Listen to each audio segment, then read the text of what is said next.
Mulockdown munomu zvinhu zvakaoma, patinobuda tinotengesa pamashops. Mapurisa anouya kutitorera, dzimwe nguva kutimhanyisa chiti tipei mari, munofanira kubhadhara mari, lockdown inoyi muri kutsvagei pamashops. Kana kuti wobva wati tipei mari, havatinyorere mareceipts. Uhlupho esihlangana lalo endleleni la kunzima ngoba amapholisa abesithi khona sibuyele emuva bese isikhathi kwaba lokuthi kuthiwa kufuneka izincwadi ezokuthi singene etown, wena utholakala ukuthi kawula ncwadi yokuthi ubuye emsebenzini. Kwakulohlupho kakhulu ngoba kwakusikhathaza njengami njengomuntu ozisebenzelayo engumama omele abhekene lemuli. Uyabona ukuthi kuyabe kukhathaza ukuthi sokumele ukuthi wenzeni lapho kufuneka khona incwadi, awukwazi ukuthi kungaphi, uyabe ungaphiwanga information egcweleyo ukuthi wazi ukuthi wenze kanjani. Siyabuya ngoba kakulani into esingayenza, kumele ukuthi sibuye emsebenzini. Mina ngiyabe impesa ukuthi emsebenzini ngilanda ukuthi izikolo ziyabe ezikufunayo, so kumele ngiziphathise. Kumele ziyafuna ama-school desk, ziyafuna ama-sanitizer, so kumele ngibuye emsebenzini. Kuno kukaro etinorarama nekuhodha tichitengesa zvinhu zvakaita sembatya, zvekudya, tichitengesa ndokurarama kwatinoita. Matambudziko atiri kusangana mulockdown sevagari vemukaro kudaizve, mapurisa ari kutitorera zvinhu, vari kumhanyisa vanhu. Isusu tinotengesa, titengeseri mumashops, tinotengesera paopen space. Saka dzimweni dzenguva vanhu vari kusvikira pakubatirwa, ukatorerwa zvinhu wonzi uenda unobhadhara mari kukansel, asi dzimwe nguva musvike anenge aida kubribwa murodhi. Kurati mahours ari pakati apa tinoshanda mashoma, zvakare tichingomhanya tichimhanyiswa. Saka mararamiro edu anobva adzikira. Zvekudya kudzimba zvobva zvaita zvishoma, zvokonzeresa kuti ushaye mari yekupa vana chikafu, since vana vasiri kuenda kuchikoro vachiswera pamba vanoswera vachidya. Ndo mamwe ematambudziko atiri kusangana nawo kumukaro.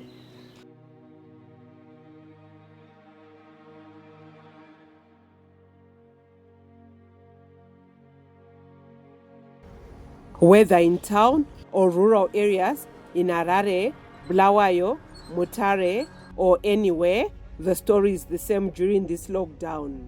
Citizens are complaining about the way police is troubling them during this COVID-19-induced lockdown. Yes, authorities have to ensure coronavirus is contained, but still citizens have to survive. In its report, Rights in Crisis, a human rights analysis of the COVID-19 pandemic in Zimbabwe, produced in July 2020, ZimRights notes that a state of emergency does not justify government repression. ZimRights is clear that emergency powers invoked should be used for the betterment of society and not to perpetuate repression. Protecting human rights and upholding the rule of law should be at the core of all government strategies to counter the COVID-19 outbreak or any other future crisis. ZimRights National Chairperson, Tekshwa Musiwa, calls on government to self-introspect and to take measures that ensures that Zimbabwe emerges from the crisis better than it entered through using a human rights-centered approach and dealing with the crisis. Isusu ZimRights taita ongororo yezvinhu zvakati wandei zvaitika nguva ino yelockdown namapurisa. Rekedza titi mapurisa, masoja kwatungoti security sector. Mukuita kwavo basa rekuda kuimplementa kana kuti rekuda kuti vange vachichengetedza vanhu zviri maringe nemitemo iri kuiswa inotarisana neCovid. Vari kuzotyora kodzero dzevanhu kana kuti rekedza nditi vari kuzoenda chinhano pamberi oro vari kuita in extra mile yekunotyora kodzero dzevanhu but muzita rekuti vari kuimplement regulations. As a grassroots movement, with the belief that we can all contribute to making Zimbabwe better, we have produced policy briefs, reports that offer recommendations for the government of Zimbabwe, business and citizens on what can be done to handle the COVID-19 pandemic and any future crisis better. As part of its advocacy efforts to ensure the promotion and protection of human rights, ZimRights also litigates. Isusu ZimRights tagara tine membership kana kuti yatingati nhengo dzeZimRights Zimbabwe yose dzinodarika idzo 200,000 around the country. So members edu isu seorganization takavadzidzisa kana tiri kuvadzidzisa nzira dzekuongorora kuchorwa kwekodzero idzodzo, uyezve kuti vangaripota chirudzii kunyora mareports avanenge vachisenda kuZimRights, kuti ZimRights Legal Department ikwanise kunge ichitorawo matanho ekubetserana neavo vanenge vasangana nematambudziko ekuchorwa kodzero dzavo namapurisa kana kuti namauto. ZimRights Legal Department is working to ensure that issues of citizens' abuses at the hands of the police or army are brought to an end. Iri nzira yekuti tiedze kuda kumisa ma-abuses aya. SeZimRights, semienzaniso, taripo isu takatambira directly ma-reports angasvika iwo 20 ema-violations ari kuitwa namapurisa, angave masoja or the security sector yese yakadaro. Kubva mune izvozvo, seZimRights takatora nhano dzakati siyane semienzaniso ukatarisa Gokwe, takasungisa mupurisa akanga achikora kodzero. Mushure mekunge nhengo dzeZimRights munzvimbo imomo vakwanisa kuidentifya achorerwa kodzero nekumukurudzira kuti anga achiripota kuti ZimRights inge ichizobetsera. Iko zvino mupurisa yeye ari kupinda matare edzimhosva. Asi takati muenzaniso wandapa iwoyo, dambudziko rimwe ratiri kusangana naro nderekuti vanhu vari kuchorerwa kodzero vari kuzotya kuti vange vachienda kunoripota nyaya idzi kumapurisa, nemhaka yekuti vanoti ivo, ini ndachorerwa kodzero nemupurisa, kuti ndichinomangana kumupurisa zvakangofanana nekuti ndiri kungodzokera kune munhu andichikorera kodzero kundimuudza kuti wandirova, iwo bva ati saka. So tiri kuti isu seZimRights kuti tiedze kuti vanhu vakwanise kuwana confidence kana kuti vange vachikwanisa kuwana encouragement yekuti vange vachigona kunoripota nyaya dzavo.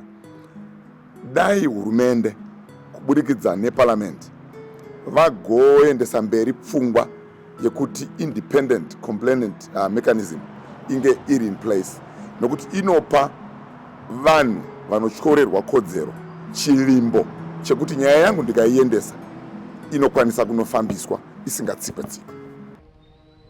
In Gokwe, Shadrack Muchena reported Alan Mavengere, a police officer based at Nembudzia. Muchena says Mavengere claimed that the Gokwe men had violated COVID-19 lockdown regulations.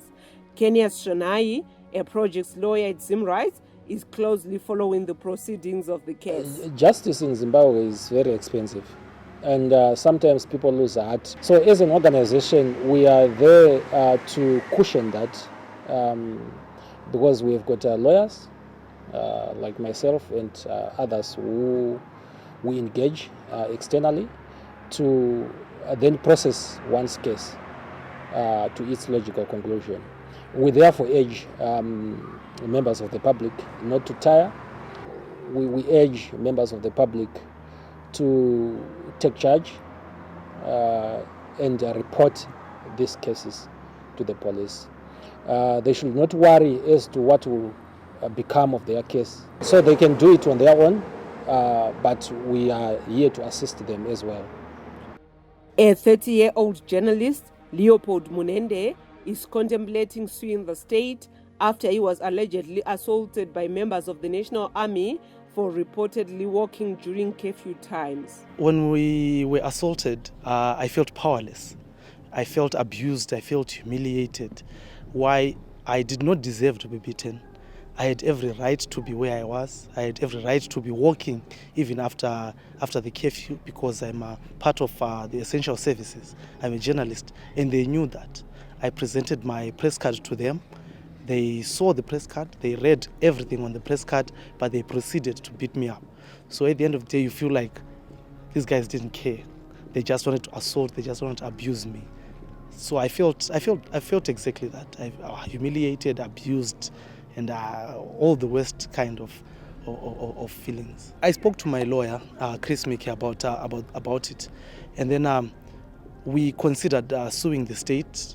ZimRights members are appealing to the government to contain the state security sector and ensure citizens' rights are respected all the time, even during emergency periods.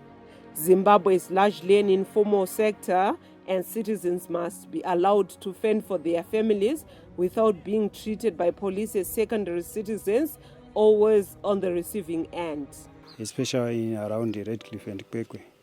The problem is with the security sector is that when people are going to town, they normally discourage people going to town. They say we don't want the town to be congested.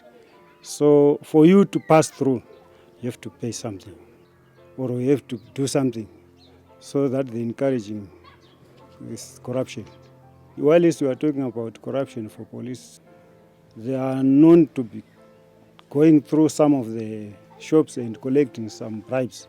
Then that person, what he will do is, he will open his door half open, knowing the police will not come to raid them. Nenyaya ye-lockdown, vanhu vari pamatambudziko akawanda. Lockdown yakauya nema-advantage kupolisi, yakauyawo ne-disadvantage kuvanhu. Nokuti paikatanga chaipo chaipo vanhu vaisungwa vachienda vachinobvisa mafaini, but iye zvino zvavakuita vari kuti kana vasangana vakakusungawo muongotauriranawo pabribe mari. Lockdown iri kuno mamira akaita vanhu iri kuunza matambudziko akawanda. Matambudziko ari kuunza akawanda ndeeconomy. Economy yevanhu yadzikira because vanhu vekunoku vanorarama nokutengesa. Hakuna maindustry, kune mafarmers ndo vanorima. Saka vanhu vari kuno mavenda ndo vakawanda vanorarama, ndo mararamiro akaita kaguta keKaroi. While it is necessary to contain the disease, the right to livelihoods remains essential. The absence of social safety nets and corruption has entrenched poverty in communities around Zimbabwe. Citizens want government to ensure that, as the security sector carries out its roles, they respect the rights of citizens. Chichemo chedu isu sevagari vemuKaroi tichitengesa kudai ndechekuti sehurumende itimiririrewo panguva yakaoma kudai, vatinzwisise kuti tinorarama nekutengesa. Varegedze kutitorerawo zvinhu, kutumira mapurisa achitidzinga patinotengesera, nekuti ndonzira dzatinorarama nadzo. Vatinzwisisewo sevanhu vasina kumabasa kwavanoenda, tinorarama nekutenga nekutengesa. Vatipewo pekutengesera pakanaka, tirege kuramba vachitimhanyisa. Patokwanisa kutengesa takasununguka kuti tikwanise kuchengeta mhuri dzakatikomberedza. Kana tikatorerwa zvinhu, ndinonzwa kudzikisirika zvakanyanya, nekuti tinenge tiri vanhu vasingagamuchiriki, vakashoreka.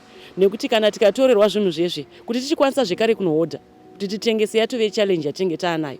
Zvekare nelockdown yatiri inoi, nzvimbo dzatiri kutengesa idzo vakamira ipapo vachititorera zvinhu, hatichakwanisi kana kuenda kumaruzevha kunotengesa. Staff yacho ndio vanenge vatitorera. Mari yatokwanisa kunorarama semhuri ndio yavanenge votitorerazve. Tinoenda kumba tisina chatinacho. Mina mbona ngani into abangayenza ngeyokuthi basenzele ukuthi nxa kule mthetho yabe sefakwe ebantwini kumele basiyazise kuseselesikhathi, ngoba nxa babe sijuma kwenza ukuthi sibe le confusion, and endleleni lapha kucina kusenza ukuthi amapholisa lawo agcine siba abusive ebantwini, ngoba kucina kusekule confusion. Inxe bagcine sebefuna imali ebantwini, lami ngicine sengikhipha imali ukuthi ngikwanise ukubuya emsebenzini. So kumele ukuthi basifundise in advance, or kumele basitshele isikhathi sesekukhona ukuthi kumele senze. ZimRights says it is aware of citizens' complaints regarding how state security agents are mistreating them, and it will not tire helping them. Machorerwa ari kuitwa kodzero dzevanhu ari kuitika nenzira dzakasiyana siyana. Mukatarira semenzaniso muno muHarare, vanhu vanotarisirwa kunge vachibuda mutown maybe say by 5 o'clock or by 3 o'clock depending kuti zvataugwa nguva iyoyo zvida kuteedzerwa ndezvipi. But muchaona imimi kuti mapurisa vanenge vachiti tiri kuimplementa maregulations, hatichadi kuona munhu muHarare by 5 o'clock semienzaniso. Vanhu vanofanira kunge vachitakurwa nemazupco buses asipo, asingakwani kutakura vanhu ivavo. So you find kuti hapana bhazi rekutakura munhu wacho, asi munhu ari kutarisirwa kuti anga achibuda kudhorobha nguva idzodzo. Makombi aimbobetsera vanhu akamiswa, tasara ne-one means of transport inova iyo zupco isiri kukwana. So tinokumbira kuti vanoisa mitemo iyi vange vachitanga vatarisa kuitika kwazvo, yatingati the practicality of mutemo wavanenge vaisa kuti unge uchiteedzerwa. Mapurisa akaona kuti vanhu havana zupco, ngavachirega kuvarovazve, because ari kuvarova kuti endai, asi mubvunzo wekuti nei. Mukabva ipapo mukadzika kumaruwa, patinobva kumaruzevha uko, munoona kuti imimi kune zupco bhazi rinova riri ndo rega riri kusenza pabviswa makombi pabviswa mushikashika. Hurumende haina kuisa mabhazi iwayo. Ngatore semenzanisa, handisati ndamboona zupco rinoenda kumagunji, rinoenda kwakazangarare kana tiri kunana Hurungwe kunana Karoi.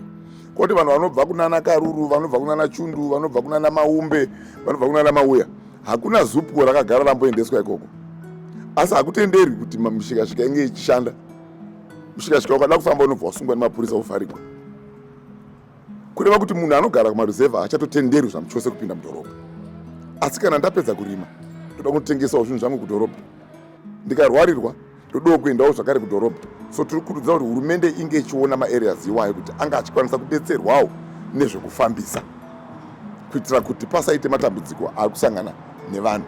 Uyezve kuti vanoita zvemitemo, mapurisa, vasatorowo zvakare mukana wokunge vachimekawo mari dzekuisa muhomwe dzavo nekuda kwechitiko ichi, kuti munhu anenge ave desperate ogumisira wabhadhara your way kuti ugone kudarika panenge pane mapurisa.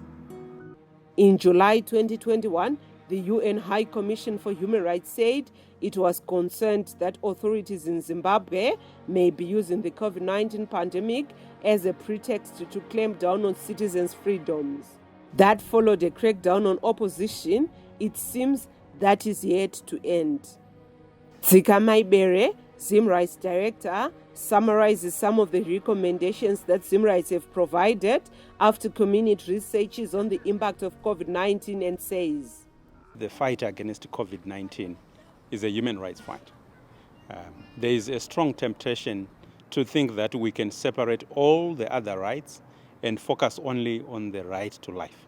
But if we are going to destroy lives and livelihoods in the fight to defend life, then the fight itself becomes meaningless. So our key recommendation is for all actors that are fighting against COVID-19 to realize the centrality of human rights in this fight, particularly to members of the security sector who are charged with the duty to implement COVID-19 regulations. They need to do this with utmost respect to human dignity, because you cannot protect life by destroying livelihoods. So it's very important for our government, our security forces, our police, and all the other actors to make sure that they fight COVID-19 while respecting the key human rights principles. So where to from here? There are many remedies. People can approach the courts to seek redress. But our key recommendation right now is Section 210 of the Constitution, which provides for an independent complaints mechanism. ZimRights believes that when we fight the COVID-19 pandemic together, use a human rights approach in fighting COVID-19, we will conquer and our communities will emerge from the crisis better.